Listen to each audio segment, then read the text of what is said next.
all resources, federal and state resources combined. You'll see that it's the largest investment in public education in state history. It's important also to point out that the success of the state of Ohio, the success of any of our states, is due in large part to the leadership both in and outside the state. Governor Strickland has a strong and robust partnership with President Obama.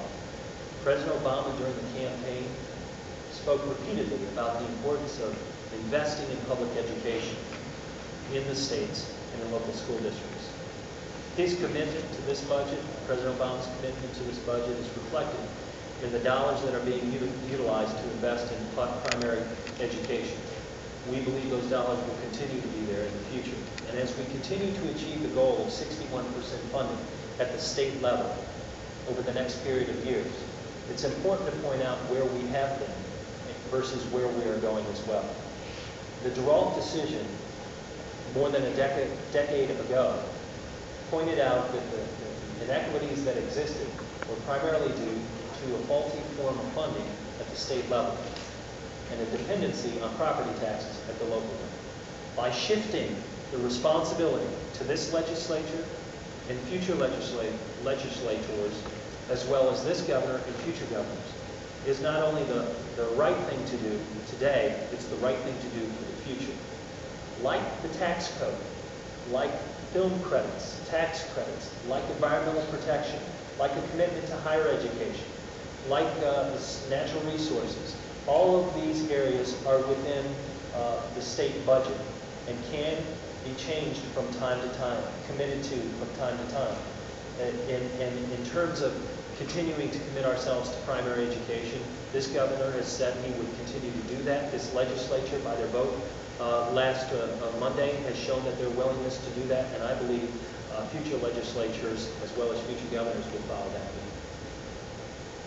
We got, I guess, 6 out of 67 Republican legislators vote for this budget. Obviously, the House leadership, the Senate leadership, and the chair of the Finance Committee, Senate Republicans, on this kind of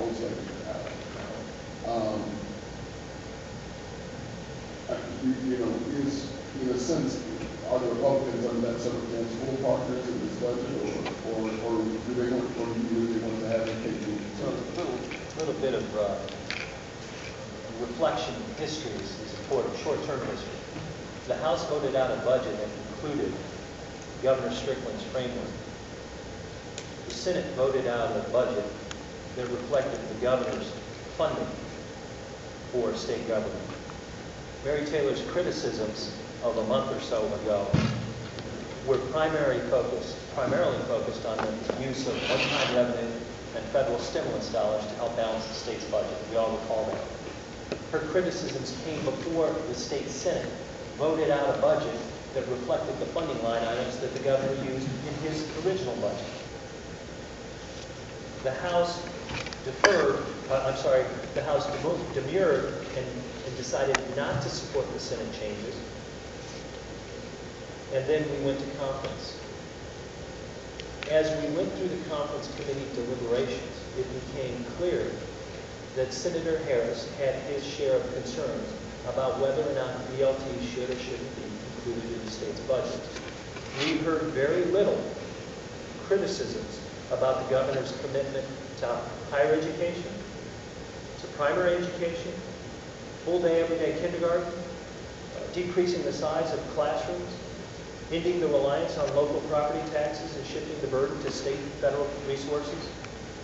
All of the governor's framework for education that he offered at the State of the State, with the exception of charter schools, was included in the final conference committee report that was then voted by the legislature into law with the governor's signature forthcoming.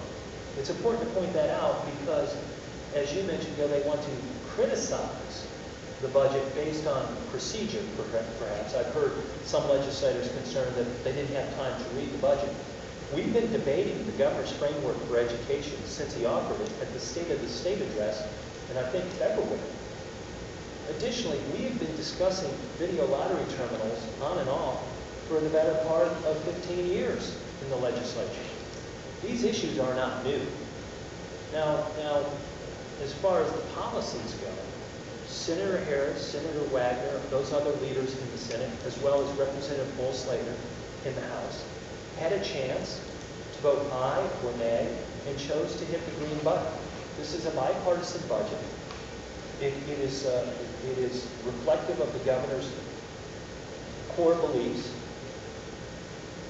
regarding education and higher education, and his resistance in supporting a tax increase. Now, it's all well and good, and many of you and I have had this discussion about tax increases. It's all well and good to say that a modest tax increase, or lifting sales tax increase, or lifting up the income tax, the progressive income tax, especially on the higher brackets, could generate enough resources to continue to fund state government. Where would we have gotten the votes in the Senate? Bill Harris has pointed out repeatedly that he would not have favored a tax increase. He was joined by every single one of his Senate caucus members. The governor cannot, by executive order, issue a tax increase. The governor understands that during tough recessions, tough economies, the Midwest states that are industrial, manufacturing based have a more difficult time coming out of those recessions earlier. And punishing consumers through an increase in the sales tax is not the wise approach in our estimation.